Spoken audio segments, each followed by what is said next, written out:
And as I was working, I realized all the things I was motivated by it before, the money, the parties, the prestige, the security, it just didn't fulfill me in any way. It really didn't. What fulfilled me was just being at peace with myself, just feeling like I was in my body and just feeling like I had space in my mind and in my life. Welcome to the Multiverse, where we believe that mushrooms can actually save the world. Each week, we'll be meeting with thought leaders and experts to extract the best insights and stories across everything from functional fungi, psychedelic medicine, and so much more. Thanks for listening. Step into the multiverse with us. Hi, guys. Welcome back to another episode of Into the Multiverse.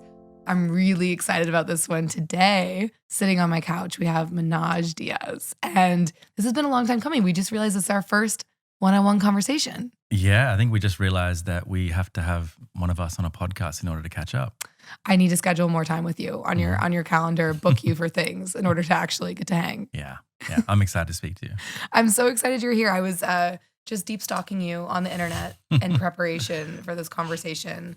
And there's a few things that I'd like to share by way of introduction. So for people that are not familiar with you, a lot of people that listen to this podcast may be familiar with you because you are a profound meditation teacher out in the world. But this is your general bio from the pieces that I have found online. So you are a speaker, an author, a teacher.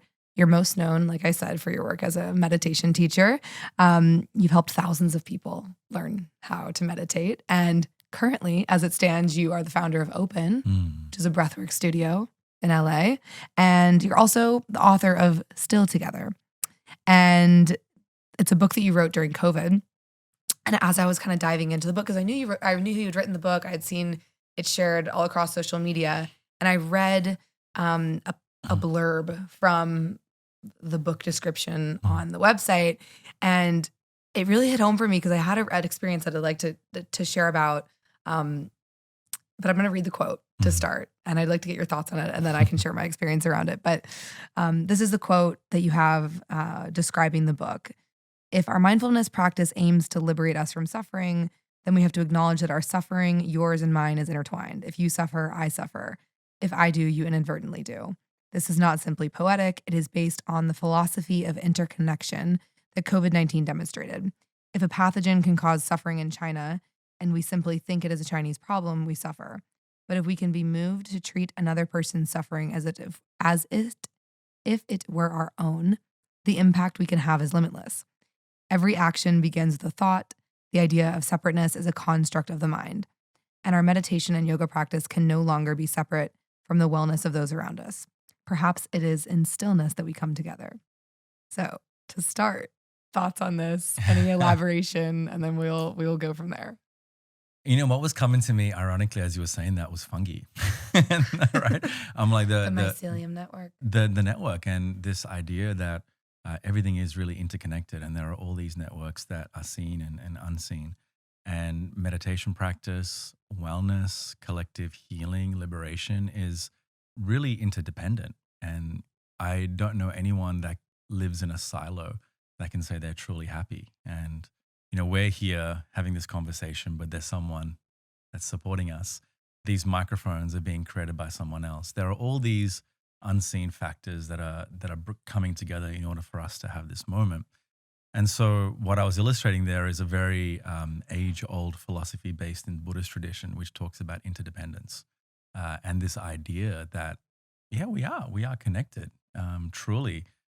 In so many different ways. And if we are trying to be well, then we have to consider the wellness of the people around us. Otherwise, it's a very selfish, temporary experience of feeling good. It's not true liberation. So a lot of people talk about this illusion of separation, especially in the spiritual community, right? Like you hear this concept, and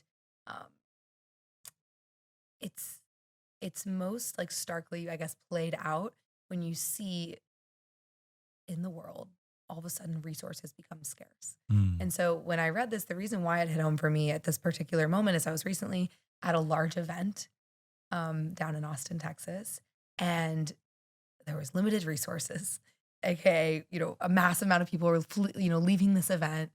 There was a lot of alcohol energy involved, which Mm, obviously like makes things a little bit more extreme. But it was all of a sudden like the tribal nature like that you mm, felt from being in this like arena at the actual event completely dissipated once people left mm, because all of a sudden there was limited buses and it was like every man for themselves. mm.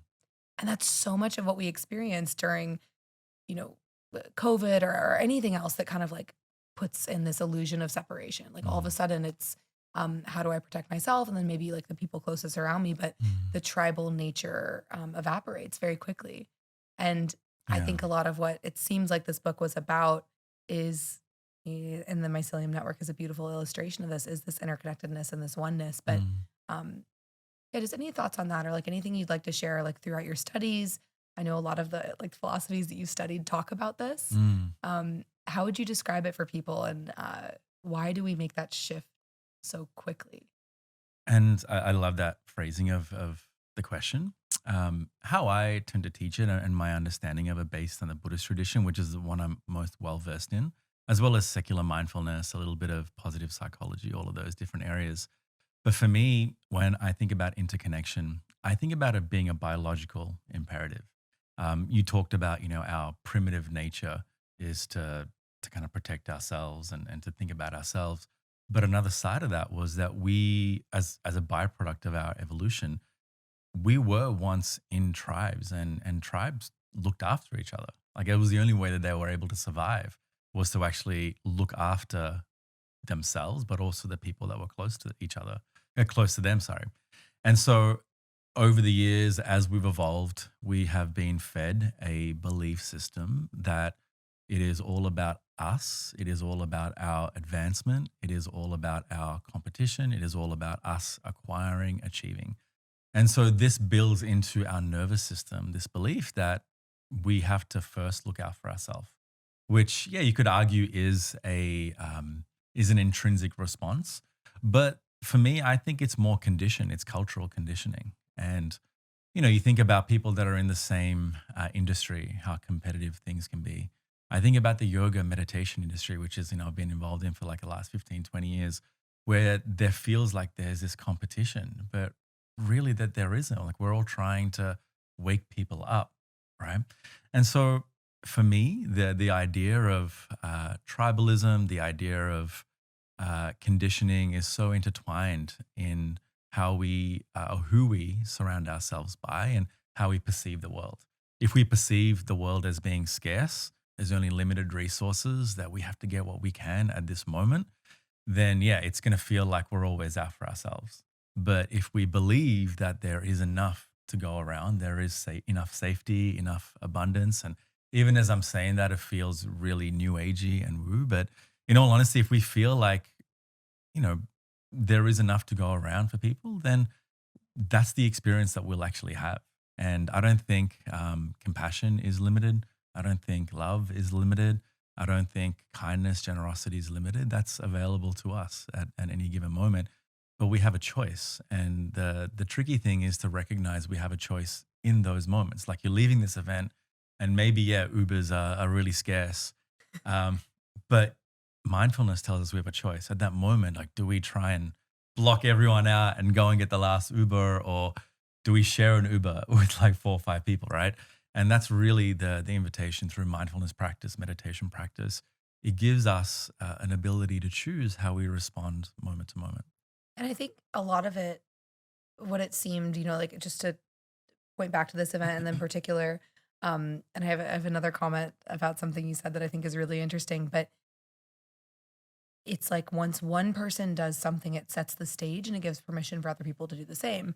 And so Mm, unfortunately, you have this like really quick waterfall effect where if mm, like one person acts individualist in nature, all of a sudden it gives other people permission where you're not really going to be, there's not going to be a spotlight on you. Whereas like if everyone was like patiently waiting in line and there's one asshole that's like pushing people out of the way to get to the last bus, um, we, tend to critique that person socially, and that tends to be like a really inhumane social behavior. But once everyone does it, it's just it becomes Lord of the Flies like real quick.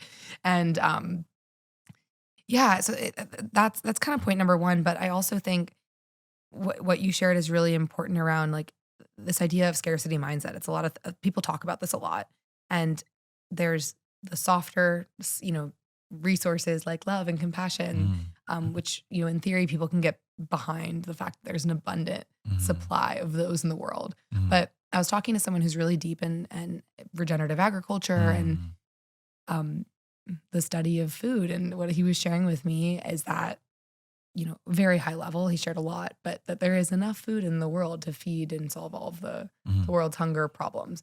But there's this like really information around, obviously the distribution of that is the huge issue.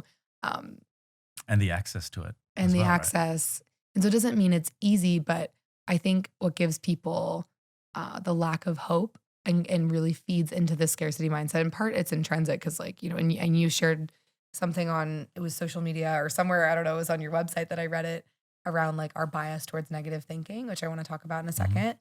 But I think if people would understand, like, we actually can, have this optimistic view, or like we can, redistribute all the world's food. Yeah. If done in the correct way. It doesn't mean it won't be challenging. Yeah. But it's an education thing as well. It really is. And I mean, there are a whole host of systems that obstruct that, right? Like, yes, we can say this is available, but then we have to go through the financial system. We have to go through the media, the political system, the media system. There are a whole host of things that we have to navigate. And yes, it is complicated, but if we bring it down to a more granular level, for me, it's life is just a series of choices. Like it honestly is. And off air, we were talking about relationships a little bit, and like relationships is a choice, right? How we choose to eat, it becomes a choice. What we choose to consume, what we choose to listen to, who we allow into our life, into our environment. And all of these things have an effect. Like if you hang around a bunch of really negative people, it's a psychological fact that you are going to feed into that and you are going to respond accordingly. So how we condition ourselves in those moments becomes really important. And that is conditioning. The more time we spend with certain people, the more food we eat, we become conditioned to that environment. So I think this is a really good point for you to give a little more context on how you became you. Because at this point, people have kind of, you've heard you talk for about 5-10 minutes or so, and you have a really unique perspective on life. You share a lot of that on the internet. And one of my favorite things to do when I'm preparing for a podcast is go and look at someone's LinkedIn and look at like the earliest experience on their LinkedIn. And it often is so funny because it's just, first of all, it just speaks to the fact that anything we study in school is often like so irrelevant for whatever we end up doing in life. But this is the first thing on your LinkedIn. So you have that you were a marketing manager at ACL Energy. And I'm assuming that's some sort of like a power utilities energy company. Yeah. Funny. I also worked in power and utilities. So we must have gotten some like mushroom inspiration at the same spot. How did you go from there to becoming a leader in the meditation space? I mean, it's actually not that unique at all. I had a career in marketing and advertising and finance actually before that. And I was in a career which I thought would make me really happy. I was very successful from a very young age. I had a really cool group of friends. I was making a lot of money. I was going to lots of parties. I was partying a lot, drinking. But at the same time, I was under a lot of stress. And, back then, this was 16, 17 years ago, maybe people didn't talk about anxiety and they didn't talk about stress the way that they do now. They definitely didn't speak about mental health like they do now, and no one felt comfortable enough talking about it. And for me, I was probably operating under low levels of anxiety for a long period of time, maybe from childhood, truthfully. And the way I dealt with it was to drink, was to take drugs, was to party, and it was to work really hard. And so the nights that I didn't sleep, I'd have 3 or 4 coffees and I would just plow through work. And, Australian culture orientates around alcohol as well. So I used to drink a lot on Friday nights, especially in that environment, big corporate environments would drink. And I was getting burnt out and I had a really serious panic attack one day at work. And it was on a Monday morning. I had coffee and I'm like, oh shit, that was a really strong coffee. And I write about it in the book because it was the first time I thought, oh, there's something not quite right here. It started with like tremors in my hands. And then my heart started to beat really, really quickly. And then my stomach started to knot up. And then I just started to cry. And as I started to cry, I was shaking. And I wasn't a crier. I wasn't a big crier. So I was like, is going on? And I remember bolting out of the office and walking through the Melbourne CBD, like our city, just literally thinking I was about to die because I'd never experienced anything like that. And I went and saw within a week, a doctor, a psychologist, a psychiatrist, a Reiki healer, a shamanic healer. I was into all that. I was curious about all that. So I'm like, I just need to get well. And the people that were associated with Western medicine put me on different medication. The psychologist, psychiatrist, both different medication. One said, yes, it's depression, take some SSRIs. One said, you're just stressed out, go and relax. And I think another one said, it feels like anxiety, but let's talk about it for a little while and ascertain that. Sorry, no, I lied. That one said it was ADHD. And so I was on Ritalin, I was on SSRIs. And you actually took the medication I did. Yeah, because at that point I was like, I just want to take it and get back to work. I just want to get back to my life. And again, the wellness industry wasn't even really around in Melbourne back then, right? Almost 20 years ago. And so I took it, and over a course of like 10 days, I started to feel very, very disembodied. I just wasn't in my body at all. I was confused. I wasn't sleeping well. I lost all my appetite. And I think at the end of the 10 days, I called up my boss and I resigned. And he was like, what? Why? Like in his words, my whole life was ahead of me. I was this young person that was so successful and the world was my oyster, and he just couldn't fathom like why I did it. And I didn't have a good reason. I was just like, I can't come. That was it. And that for me started about 18 months to 2 years of the wildest period of my life. I dropped into a really deep depression. I was very, very anxious. I developed an eating disorder. My mother was looking after me at one point. And I was pretty emaciated and wasn't working, and all my funds were dwindling down. And I think I had like maybe $500 left in my account. And one day a friend came and is like, come and do a yoga class with me. And I was like, no, why would I do a yoga class? He's like, I think it'd be good. Like, you've tried all these Western things. Like, just come and try yoga. It might help with your anxiety and it might help you sleep better. And so I went, and the way he convinced me was, he's like, no, there's lots of hot girls there. Come through. And I was like, oh, okay, all right. It's the weirdest way to convince me, but somehow he got me there. And it was actually a Buddhist meditation studio. And I remember sitting down and looking at that studio, and everyone was over the age of 60. And they were just sitting down, they're waiting for the teacher, and the teacher walked in. And I looked at the teacher, his name's Chana, and I was like, oh, this guy looks very familiar. And I had emailed him the day before and said, hey, my friend suggested I come through. These are all my problems. Like a whole email full of my ailments. And he's like, yeah, I've been waiting for you. Come tomorrow. And I didn't know what that meant. I thought my friend had said something, but turns out he didn't say anything. And I had this weird moment with this teacher who was like, yeah, I've seen you in a dream before and you were meant to come. And anyway, so I was in this class and he was teaching, and I remember having this thought that this is going to change your life. It was just a thought. And directly after that, he said, you are not your thoughts. And I was like, oh, it's really weird. But he kept on repeating that. You are not your thoughts. You are not your thoughts. You are not your thoughts. And there was one point I was sitting and I noticed my thoughts for what felt like the very first time in my life. And all of these thoughts were negative and so self-deprecating. Like, you are a loser. You're never going to get well. Your daughter, you're letting her down. You're a terrible father. You're a terrible son. You might as well go and end your life. Like, all of these thoughts in that moment were happening. And I just noticed it, and I was like, oh. And he said it again, you are not your thoughts. And it was the first time in my life that I realized I didn't have to embody every single thought that popped into my mind. I had a choice. And again, I had that other thought, which was, this is going to change my life. So the next day I came back and I slept really well the next day, the day after that, the day after that, the day after that. And then I studied with that teacher every day for 5 years, every day. Like, I would be there at his house. It was a little small studio house. And at one point, I think 6.5, 7 years in, I thought I was going to be a monk. I was ready to take robes and go to Sri Lanka and do all of that, but didn't. And eventually I was really interested in this one girl who I met who was a ballerina. And she was like, hey, I'm thinking about doing this yoga teacher training. Do you want to come? And I just wanted to impress her. So I was like, yes, I'll do it. And so I followed her thinking I was going to impress her and just to spend more time with her into this training. And this training was amazing. And that company, which was the largest yoga franchise in Australia, was like, hey, you're really good at this thing. Do you want to teach yoga? And I'm like, sure. And I started teaching yoga, and then quickly started to find that that was something I really wanted to explore. The life I had, because I went back to work at that point, 2.5, 3 years later. I was like, oh, I'll go back to work.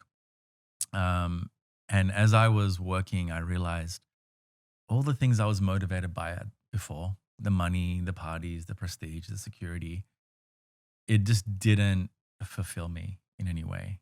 It really didn't. What fulfilled me was just being at peace with myself, just feeling like I was in my body and just feeling like I had space in my mind and in my life. And so I quit. I quit work and I went from, I think it was like $180,000 or something like that I was earning to $30,000 in my first year of teaching yoga and meditation. And I did that for like 3 or 4 years and eventually started teaching more places. And then me and a friend of mine, we were talking about how all of our friends could benefit from this, but it just was so woo-woo, as you said, to even think about meditation.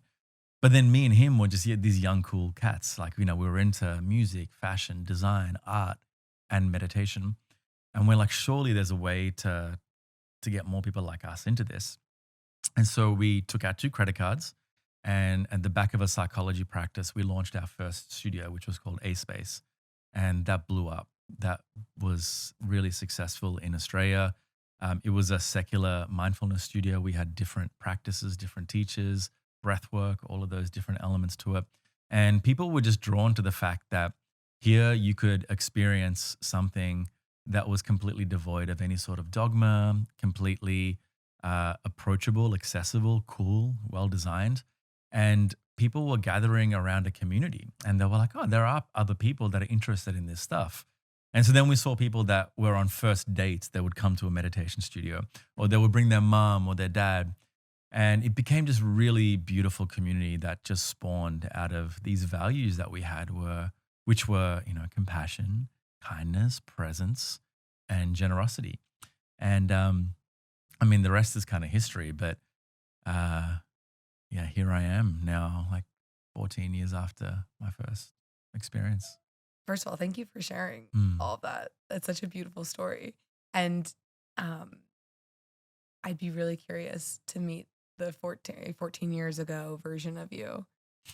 What's the biggest difference? Actually, let's start there. Like, what's the biggest difference between you then and you now? Like outside of like the what you do, like what goes on in your head that's different? What's the same? Oh yeah, it's a completely different human. You know, I had my daughter when I was very young. I had her when I was 18 with my girlfriend at the time. It was unplanned. We were unprepared. We were both teenage, parents.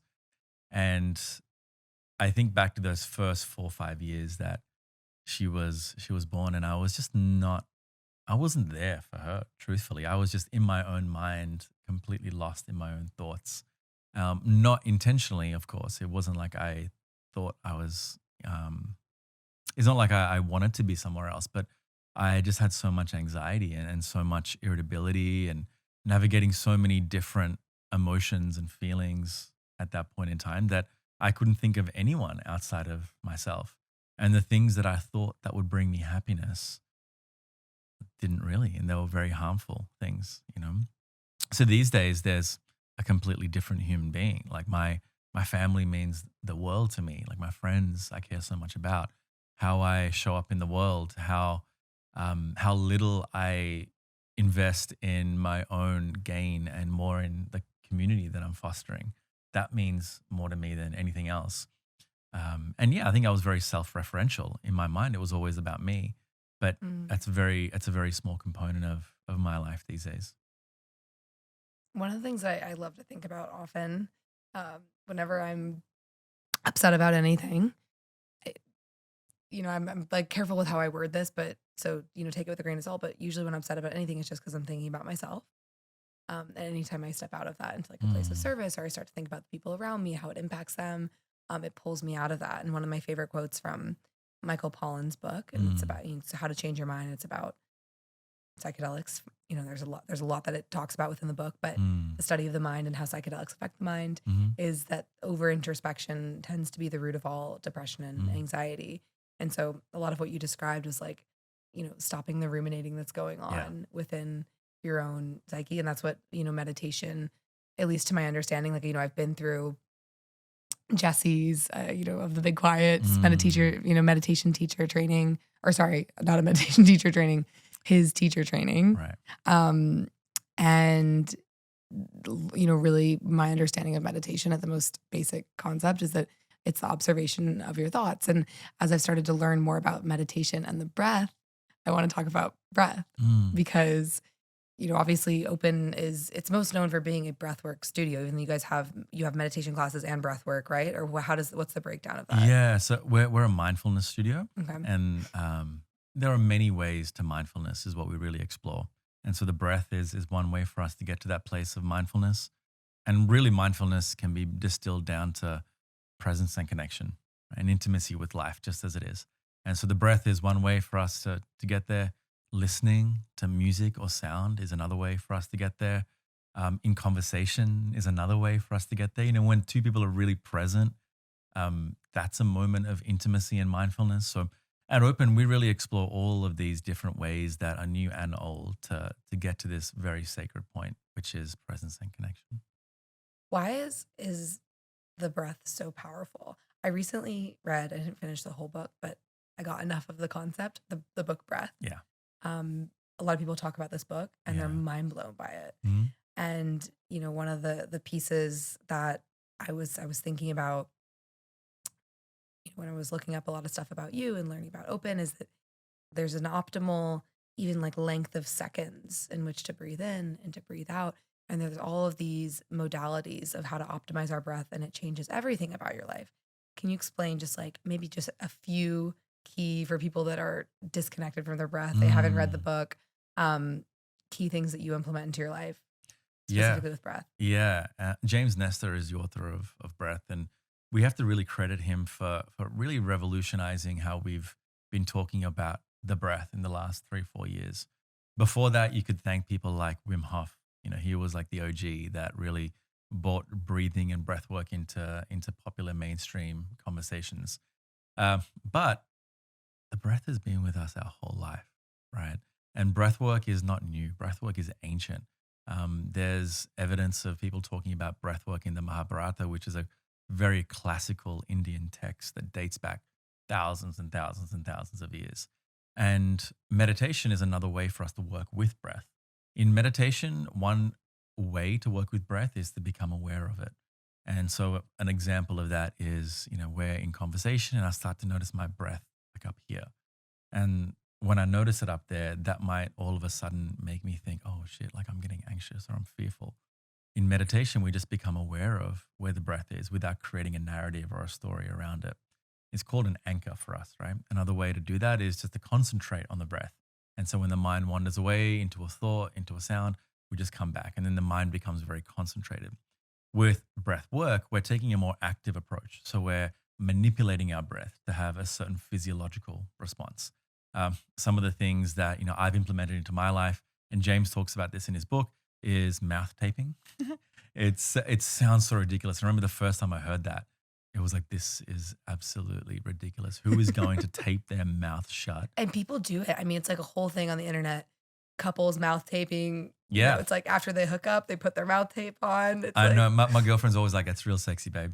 Thanks. Good night. I'm like, oh, but I mean, people that are super into the biohacking space, like the mouth taping is just one part of it. You have like the nostril things that open up your Yeah. nostrils. You have the eye mask, the earplugs. It's like a whole thing. Full apparatus. Yeah. And I mean, if you read the book, it gives you a lot more context, but mouth breathing has a whole host of contraindications, meaning that there are a whole host of health issues that have arisen due to humans evolving to breathe through their mouth. And there are a lot of health benefits to breathing through the nose, including performance, including better sleep, better concentration, even aesthetics. People that breathe through their mouth tend to have more collapsed jawlines. People that breathe through their nose have more defined jawlines.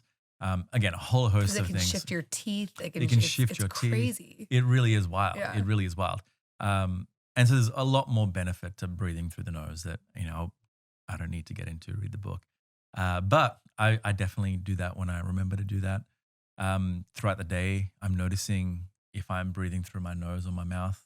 When I'm walking, I try to breathe through my nose. When I'm exercising, I try my best to breathe through my nose. It's super hard, but that's one thing I do. And then I've integrated a specific breathwork practice into my life. Circular breathing is a technique that I use. And another technique is called vase breath, which is a very ancient Tibetan tantric breathwork practice. Again, I'm using these practices to elicit a certain physiological response. So if I notice in the morning I'm a bit tired, then I'll do circular breathing, which is like in and out, in and out. So big breath in, big breath out, big breath in, big breath out. I'll do maybe 30, 40 rounds of that and I feel awake, right? And then I can meditate. If I'm about to go to sleep, almost every night, I'll do something called the box breath, which Navy SEALs practice, which is a sequence of breathing where you breathe in for 4, hold for 4, breathe out for 4, hold for 4. And you're reducing the amount of breath that you take per minute. And this slows down your heart rate, improves heart rate variability, calms your mind, puts your body into a parasympathetic nervous system state, and you can sleep better. And so, yeah, there's a whole host of different practices that I use, but I think the biggest thing for me with James's book and also Wim Hof and everyone, especially in Venice, I feel like everyone's a breathwork teacher or a breath expert, is there's just more awareness around how we have this portable device with us all the time, and now we can use it to actually experience something where before we might have had to take a drug or avoid a situation, but there's a thing called the physiological sigh, which I think Andrew Huberman talks about. He's a neuroscientist. It's where you breathe in and then take another quick breath in, and then you breathe out very slowly. Through your mouth or through your nose? You can do it through your mouth or nose. Okay. And it's one of the quickest ways to reduce stress and cortisol and adrenaline in your body, and scientifically proven. So things like that are just amazing for people that have busy lives, stressful lives, anxious lives. And you've got it with you literally at any given moment, and you don't need anything to use it. Hi guys, taking a brief second away from the show to tell you a little bit about our sponsor, Supermush. Supermush is actually a brand that I co-founded. You may have heard us talking about Supermush and or functional mushrooms throughout the show, but long story short, functional mushrooms completely changed my life. I started using them as a part of my daily routine about 6 years ago. Everything about my vitality, my skin, my hair, my energy levels were on a completely new playing field that I had never experienced before. And we started Supermush to help other people get their daily dose of mushrooms back into their world, but in a way that was really easy and on the go and accessible and tasted good, because a lot of times mushrooms don't taste great. Supermush is actually the most effective way for you to get functional mushrooms into your system because they are in the format of functional mushroom mouth sprays. We make 3 mouth sprays for energy, immunity, and chill. A lot of people don't know this, but mouth sprays actually have the fastest absorption rates. You will feel their effects almost immediately. I use all 3 of them every single day: energy in the morning, immunity in the afternoon, and chill every single night before I go to bed. If you would like to try Supermush, you can use code ITM15 at checkout. That's ITM15. This will give you 15% off your next order at supermush.com. We also make a whole line of really cool mushroom festival forward streetwear. And if you want to stay in the know for everything that we're up to as far as events, new product launches, you can join our text program by texting MUSH, MUSH, to 38048. So I think this is a really good part of the conversation to shift to talking about psychedelics, because an experience that we had together started with breathwork. So a lot of what, sound ceremonies, which often use, they can be without substances, but often a combination of substances, whether it's psilocybin, MDMA, these sound ceremonies, which are often with a group of people. They're very popular all across the United States. They're growing. Right. And, we had a really powerful experience together where it was a sound ceremony assisted with, psychedelics, but starting with breathwork.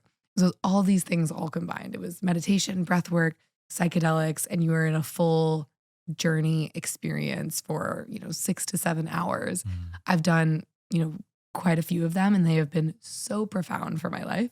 So I want to talk about, your journey with psychedelics as a whole, but I'd love to start there. How was that experience for you in particular? Because it wasn't your first one, correct? I've only had two. I've Okay. only done two. Actually, yeah. I mean, I'll extrapolate on that, but specifically, that experience wasn't one of my favorite experiences, and part of it was because it was all of our friends, and it was a very jovial atmosphere, and there was a lot of talking going on. I think me and Jesse both afterwards were like, how was that in your world? It's like, no, like, yeah, me either. Too much distraction. There was a lot of distraction. And,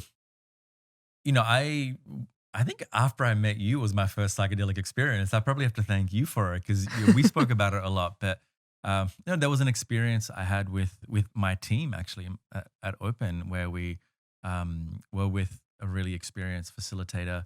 I had very minimal experience with psychedelics, and it wasn't something that I was actively thinking about, but all of a sudden I'm living in Venice and I'm living in LA, and that's literally all anyone talks about. So I'm like, all right, like I'll see what this is about. It's definitely the mushroom capital of the world. It really is, Yep. right? And my first experience was truly, truly mind blowing because I've sat in over 8 silent meditation retreats, so it's like almost 80 days of pure silence. I've meditated over close to 20,000 hours of practice. I've sat with some of the greatest masters of meditation in the world. And in a split second of using psychedelics, I was like, wow, like there is also another side of my mind that I haven't explored yet. And it was really fascinating for me to have that activated because I was like, wow, like there's so much more to my mind that I didn't even tap into and realize. And so my most profound experience was actually with a microdose of psilocybin, and it was with breathwork. It was 30 minutes, 35, 40 minutes of breathwork. Actually use the Open app, which is really cool. And I was with a friend and we're like, let's just try this thing. And it was maybe the second time or the third time I'd ever even tried psilocybin. And, I recently lost my mother. Before I did this, it was maybe like 2 or 3 months after it. And I had the most profound experience that honestly, profoundly changed my life. And, I don't want to, there's no need to go into the details of it, but there was just this one moment where I was holding hands with my mum and she was saying it's okay. And Mm. we had, it was just really deeply profound. And I, even if I wanted to, I couldn't think of everything that happened in that moment. But I just remember coming out of that experience, which only lasted like 90 minutes, maybe 2 hours, and just recognizing the power of breath, power of psychedelics, and also the mind's ability to really show us things that are so deeply hidden, within the realms of one's mind. And I think a lot of us can spend our whole lives trying to explore the mind, like I have for so long. And the integration of that with meditation for me is something that I'm so excited by because without psychedelics, I might not have seen what I saw that day and felt what I felt that day. And I might not have had the realization and I might not have made the choices after that day that I had I not had psychedelics. Mm. And I think the ability to integrate that with meditation and with breath work has been profound for me because I would have, if I didn't have that practice, I might have blasted off into space and I might have been following that high all my life, or I might have thought that was it. I don't need to do any more work. But to integrate that for me has been such a joy, and it's felt more embodied, so it feels like there's such a synergy between meditation and psychedelics that I could see it being a very sustainable practice for me the older I get, you know. Thank you for sharing all that. And I know Mhm. that, especially with everything you went through with your mom and COVID and like not being able to go back home and Mhm. stuff. So, like, really wild for years for everyone. I know that you had like a Mhm. particularly, it like sounds like really enlightening, beautiful experience and a lot of on a lot of levels, but really challenging. And so to be able to hold those both and also speak about it in the way you do is really powerful. So thank you for doing that. Thank you. I'd like to share some research around the parallels between meditation and psychedelics, because what's really interesting is if you look at the brain scans of people that have psilocybin in their system and transcendental meditation, this is like a pretty commonly known fact for people that are in the psychedelic space, but for people that do not know that are listening to this, the brain scans are very similar. So what happens when you have psilocybin converts to psilocin in your system, you are removed from your default mode network, which is where you make most of your decisions and your habit loops. And it's where the ego, for lack of a better word, lives. And when you're meditating, that becomes less active. You're removed from that area of your brain. And one of the things I was looking up, some languaging around this, and what I actually found speaks really beautifully to what you just said, because the available research that, between psychedelics and meditation suggests that there's actually synergy between psychedelics and meditation practice. So what this means that there was, this random controlled trial. It was, I think, in 2019, but associations prove that psychedelics actually enhance meditation practice. And there's there's details around this, but available evidence shows that classic psychedelics help augment interest and furthering practice. And, specifically some of the things that come up were like Buddhism and things like that. But people that have access to both, it's really powerful. And it's either going to do, more research on these two, because I think they intended to go into the research looking at like how the brain states were similar, but they actually found that people that were able to utilize psychedelics as a tool and then also had meditation in their worlds and the ability to integrate it through that had just incredible experiences. Why you hear people in the psychedelic space always talk about integration. Yeah. But one of the things I don't think that's talked about a lot with integration is, and I'm sure you've experienced this as well, maybe with people in your world. I know a lot of friends that are in the meditation world that go into psychedelic experiences, whether it be with ayahuasca or LSD or psilocybin. They're like, that was amazing. And I totally have been able to access it with meditation or have tastes of it. So you can see how the brain operates similar. Yeah. Yeah. And, it's interesting as you were saying that. I think back to some of my OG teachers who are now in their 70s and 80s, who were some of the founders of the modern mindfulness movement, who really talk now about the power of psychedelics. And I'm only learning some of them back in the 70s did some of this work. Like Ram Dass, one of the greatest spiritual teachers of our generation, had a psychedelic experience. And that really opened his mind to Buddhism and to open his mind to meditation and the nature of consciousness. And the interesting thing is that, one of the essential learnings through Buddhist practice is this idea of non-self, anatta, we call it. And non-self is the belief that there is no fixed version of ourselves. We are just parts, right? Parts of us that, we can break down into lots of different elements for sure. But that idea that our ego is dissolved is the exact same experience that we experience through anatta, right? There is no fixed I. They're like, who's Manoj? Like, that's just the name. Who is this person? Like, I'm just skin and bones. Is that who I am? Like, no, like who is it? That's really what we try to unpack in the meditation practice. And you can do the exact same thing in psychedelic experiences. You go beyond this conceptual idea of who you think you are. And you have these moments where you're like, wow, I am so connected to this wall behind me. I'm so connected to the ground, to the people around me. And that idea of interconnectedness becomes so apparent in psychedelic experiences. And I've experienced that on silent meditation retreats. I've come out of like a 14-hour day. And I remember like one point I was in Bali. We sat for like 90 minutes and I was walking and I was really sad because I'd just broken up with a partner, girlfriend. And this whole retreat was just me navigating my pain around that. But after all this meditation, I saw this flower on the side of the footpath. And the flower was so beautiful. And it just moved me to tears because I felt like there was this weird connection between me and this flower. And again, I'd never had psychedelics ever before in my life at that point. But there was this feeling of genuine relationship with what was around me at that moment. And I felt this reciprocity and this relationship that was just there. And I remember just having tears in my eyes. And we have those experiences all the time in psychedelics, right?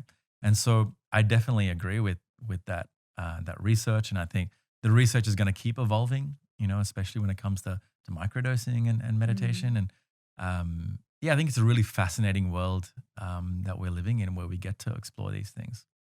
And I think it's really cool. Specifically, we have a few other big names in the meditation world that are also going to come on the podcast and share their experience with psychedelics, Mm. which I'm super excited about because they're both tools. And you don't need psychedelics to access what you can access in meditation. And you actually, Mm. um, in theory, even though it enhances it based on this research, you don't need meditation to access what you can access in psychedelics. But when you integrate anything holistically, like any of these things into your life, sauna, breathwork, Yeah. cold plunging, nutrition, fitness, mindfulness, psychedelic assisted therapy, whether it's heroic doses or microdosing, like all of these things together then create wholeness and happiness. Yeah. And I think that the more that people can come out and share their stories around it really normalizes it and Mm. helps people figure out like what tools will work better for them, because Yeah. there's some people I know that they've tried mushrooms and for whatever reason, maybe it's just this part of their life, like it's not jiving with their system, but they love Mm. meditation, or they had like one great mushroom experience. It's not Mm. something they need to continue to revisit. And they meditate and that works for them, or like there's a whole slew of Mm. psychedelics that are available to us to explore, um, that work better with some people's systems. Like we're very individualistic, and Yeah. like I do think that majority of people I know have had really profound experiences on mushrooms. There's always people that haven't, you Mm. know. Specifically with microdosing, I love that you mentioned microdosing. I'm very passionate about microdosing. Mm. Myself and a few other people in the space started a nonprofit focused on microdosing because I'm really passionate about the legalization process of it. Mm. And so I love hearing people's stories with how they have used microdosing. So specifically on that front, like when did you start? How many times have you Mm. done it? You kind of share that, your most profound experience has been through microdosing, but outside of Yeah. that, anything you want to share? Yeah, I mean, my experience with psychedelics, I feel like I'm a real baby because I live in Venice and everyone is an expert on it. But I remember speaking to you Or about it, thinks they actually. I are. was asking you questions. I'm like, yo, like, what do I do? What's the dose? And you sent me all these amazing links. And thank you for that, You're by the welcome. way. And, truthfully, it was a big part of my healing after my mom passed away Mm, because I just had a block to being in my body, and that was such a my mum passing was such a disembodying experience because I couldn't really cry when it happened. Like it happened, and it wasn't sudden, but her getting sick from cancer was very sudden. And then, as you mentioned earlier, like there was COVID, and I couldn't go and see her, and I had to spend 2 weeks in quarantine, and it was a whole mess. And when mum passed away, it was just a real shock, and I just couldn't access myself, my body. I couldn't access emotions, and up until that point, I'd had only two psychedelic experiences, one with you, one with my team, actually three in one, which was an ayahuasca experience as well. But I came back, and I don't know what the catalyst for that was. I think I just met someone at a party and they're like, hey, do you want to try this? And I remember just feeling just in my body that one time. I'm like, oh, this is interesting. And I didn't feel high. I didn't feel like I was tripping out, which was mm, always my fear, with taking any sort of mm, psychedelics. I want to have my faculties about me. Um, but I remember speaking to you about it, I think, and you gave me some really wonderful links. Paul Stamets, I think his protocol I started to follow, and it was like one every 4 days. And that combined with therapy, which I was doing at the time, combined with my meditation, my yoga practice, my study, getting fit, getting healthy, I just started to just come back into my body truthfully. And the things that were getting in the way of me having a relationship, for example, all the ideas I had about relationships and intimacy started to dissolve. My ability to express my emotions, my ability to allow certain emotions to come in, my mm. level of focus and concentration. And again, I'm not putting it down just to that. It's a combination, as you said, of all of these wonderful things, ice baths, all of that. But it really enabled me to, perhaps even for the first time since I discovered meditation, come back to this feeling of being in my body and being able to express from that place, not from my cognitive mind around how I should be or what I should say or what I should do, but actually just feeling in this moment that there wasn't anything stopping me from expressing myself. And so it really enabled me to integrate my mom's death. It enabled me to cry, it enabled me to feel it, enabled me to grieve her in a really positive, healthy way. And it also enabled me to see the beauty in how she did pass. And that was such a profoundly spiritual experience that, um, yeah, I've been able to integrate into the rest of my life. And again, I'm a real novice when it comes to psychedelics, also when it comes to microdosing, but I definitely think there is a lot of value in it for sure. Yeah. Yeah, and what's funny is that you don't need to be an expert in anything to explore microdosing, which is why I am so excited about it because it's very approachable to people. And Mm, exactly what you just described, a lot of people's original fear, at least mine was when I was, first starting to microdose. And I've been, on and off protocols for years. And, I've microdosed with a variety of different things, not just psilocybin. All of them have been, different and really interesting. And I've learned a lot through all those processes. Um, but if you're correctly microdosing, you're taking a subperceptual amount of that substance. mm, So if it's psilocybin, for example, it's zero point 0.1 to zero point 0.2 grams. You're not supposed to feel it. If you do feel it, like if you feel like if anything is moving, you took too much. If you, mm, um, have heightened anxiety or any of those things, like that also could be completely normal because emotions, like how psychedelics tend to work in your system. There's like a more scientific explanation of this, but they mm, go into your body and they pull the emotion up and out. So a lot of what you're describing of being able to connect with emotions for the first time again mm. is that's exactly what the medicine is doing in your Yeah. system. And one of the things I also like to point out, which I'd love to hear, if you have any other practices with other mushrooms, is that most often, the microdosing product that you take, if you're listening to this and you have a branded product, it's most likely stacked with lion's mane and cordyceps and maybe niacin or bacopa or D3 or one of these other adaptogens and functionals, which are so powerful as well. So a Mm, lot of times, when you're taking this microdose, you're also feeling the lion's mane in your system mm. that Yeah. lights up your brain in a very similar way to, psilocybin. So it's ridiculous that psilocybin is not legalized, which is a lot of, the legalization efforts in the United States are Mm. working to progress that. But we have legal access to functional mushrooms. Do you take functional mushrooms outside of your microdosing product? Yeah, every morning these days, Oh, actually. amazing. Um, I think I might have actually had a spray lying around by this brand called Supermush. Not sure if you've heard of You that take one. Supermush every day. That would be amazing if you Um, did. We need to get you on like a daily protocol yeah, with it. I need more advice from the Mushroom Queen, but yeah, I think I get a lot of stuff sent to me. I'm sure you realize that, and usually I just put them in a corner because I have a routine. But I think maybe about 2 weeks ago, I was just like not sleeping well, and I was waking up, and I'm like, oh my god, I'm so tired. And I was looking through my drawers, and there was like lion's mane drops and some other thing, and gummies and all that sort of stuff. I'm like, oh, I wonder what would happen if I just had a coffee and this. I did that, had a cold shower, did some meditation and breath work, and had the best, most productive day.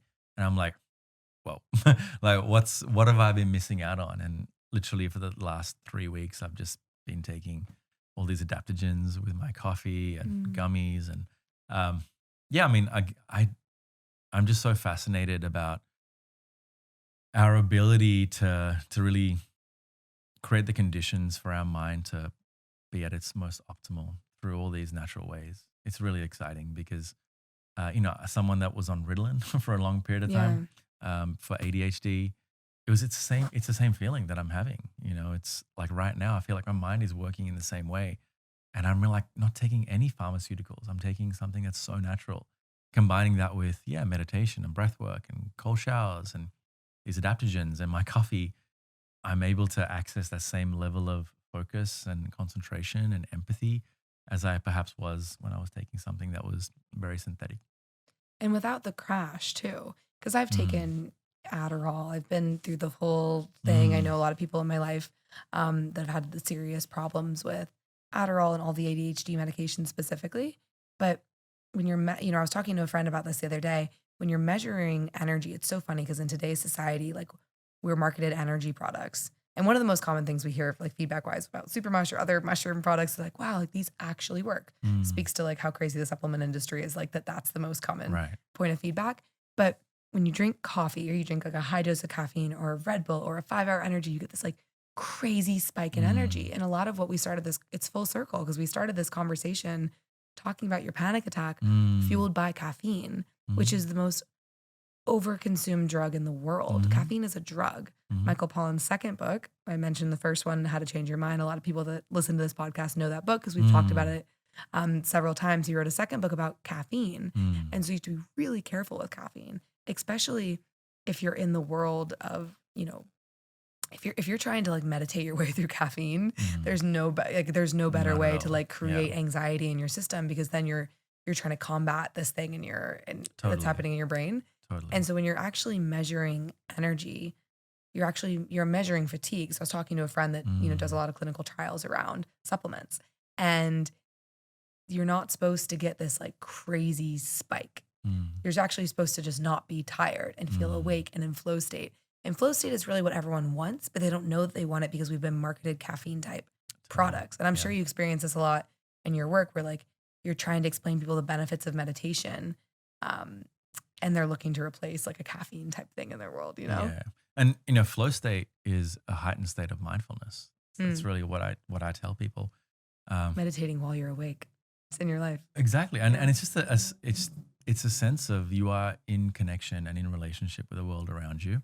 And there is a sense of ease, right? And flow states are exactly the same thing, whether you're running and you're feeling that sense of flow, whether you're working or whether you're meditating. Like it's a heightened state of mindfulness when you're present, you're engaged, and you're settled on one particular anchor for your mind to be on. Like that experience is flow. There's so many more things I want to talk to you about. I have one more question for you, and then we'll close it out. And I'm so happy that we got you on the back end of you taking mushroom products every day, so we were able to talk about it. You know, you were just preparing for the podcast. I was. That the mushrooms were leading you to that drawer. You post a lot of really great quotes on the internet. Oh, thanks. On your Instagram. So this question is kind of twofold. I'll start with this one. I read this quote and I loved it. I think you wrote it. If you didn't, please correct me. But it's, what if we entered into every relationship knowing it would change instead of wishing that it wouldn't? And that really hit home for me because one of my favorite things to think about is seasons. If I get another tattoo, it'll probably be some iteration of the word seasons. Like the seasonality of everything is really beautiful, and a lot of resistance and suffering in life comes from the resistance of change, especially in relationship. So what does that mean for you right now, this quote? I mean, it's actually just a quote about life and how everything is always changing and everything is impermanent. And if we were to enter into a relationship knowing it's going to change, knowing that things are impermanent, including the relationship, then how would we approach that? And again, I think about my relationship. Oh, the last 2-3 months I spent with my mum, I was so present to her. You know, so present to her, and I was so engaged in our conversation, so curious. But I didn't live my whole life like that, you know, and relationships are the exact same thing, whether they're romantic or interpersonal. We take for granted our experience with that person. Oh, they'll always be here. You know, this is how it's going to be. And that changes. Their physicality changes, their emotional state changes. We change, our financial state changes, the world around us changes. And if we were to enter into relationships knowing that, as opposed to trying to hold on to the version of that person that we want them to be from when we first met, then there's a lot less suffering we experience. And it is actually like the first noble truth when it comes to Buddhism, is that in life that there is suffering. The second noble truth is part of that suffering is our desire for that not to change. You know, and if we can recognize that, yeah, things are going to change and we can evolve with that, we can be malleable, we can be flexible, then the relationship evolves in beautiful ways and we suffer a lot less. I have the experience often where if I'm going back to a relationship that I haven't seen for a while that was from like an older version of my life, whether it's like, you know, let's just say like a college friend or a high school friend or a family is like the greatest example of this. You revert backwards into that version of yourself that used to be in relationship with that person. Any advice for people we're about to enter holiday season where everyone's going to be going home for Thanksgiving and Christmas, and going back and spending time probably with people that they haven't known in the newer versions of themselves. Yeah. So anyone who's like listening to this podcast is interested in personal development is probably changing at a really rapid pace. Then you go get like smacked in the face with a frying pan with that's the feeling of when you go back home and you're like, you have this resistance to stepping back into old version of yourself. Like, how do you retain current version when you go back? I mean, for me, it was just generating a lot of compassion. Like we evolve at certain speeds, at certain levels due to our conditioning and our environment, right? And if you were where you were, for example, I'm talking about you, but it's to everyone. If I was still in the country town that I was at when I first moved to Australia, my level of thinking would be very different to how I am right now. And so it's having compassion for this person that is pissing you off, or this environment that's pissing you off. That's their level of awareness at this point in their life. And hopefully over the years, over time, that they'll start to develop more awareness around things. They'll be kinder people, nicer people, more aware people. But at the end of the day, they're just people. They're just humans. They're trying to do the best that they can with the tools that they have and the circumstances that they have been presented with. And so it's to develop a lot of compassion for them, and not to be as judgmental of other people, and also not to let their energy really suck your energy, and to create some strong boundaries, on a more practical level. It's that, okay, I get that this is your level of thinking and this is, how you see the world. And that's cool. I respect that because that's for you, but it's not for me. And boundaries are also part of mindfulness practice, recognizing the distance we can love someone, but also love ourselves. And I also realized, we started the podcast off. So again, to bring it full circle, is talking about this experience where it was a really poor showing of humanity, like this limited resources where people were rushing onto these buses. And I learned so much from that experience because I'm in such a bubble of if you're a conscious person, you just orbit around conscious people and you don't have that polarity. And it's not like the takeaway wasn't, oh, like I am better than. It was more like, wow, like this is how humans, including myself, respond to the world at large, which is like a very challenging place at times. So it was just, like the way that we think, and I think at least, like a lot of that is like a place of privilege because of the way that I've been raised. And it was really important to like have the contrast of those experiences that often teach me the most too. So I try to remember that when I go home, that like I've learned so much from my parents. It's like so many beautiful lessons. Like a lot of it's like, oh, like I don't necessarily want to think like that, but I still get so much value out of it. So not like I used to, as I was coming into this space, like go into those environments where I've like felt like I had figured it all out and they didn't. And like that just energy was not that. That's not the way that I want to approach those environments. I'm trying to remember that as I go home, No, I have friends in Australia that are exactly the same. And it's just, I think over time you develop a tenderness towards that as well over the years. But, boundaries are part of the practice. Like, can you create a boundary where you're not affected by people say or what they do, and realize that they have a certain level of awareness and they're acting from it. And that's okay. Okay. Last few final questions for you. One is, what is the thing that you're most excited about in the next 6 months? Stuff that you're working on, anything you want to share with people that are listening? Oh, so many. But, as soon as you said that, what came to mind is Open is launching a physical space, our first physical space, where there'll be yoga, meditation, breathwork, 7 classes a day.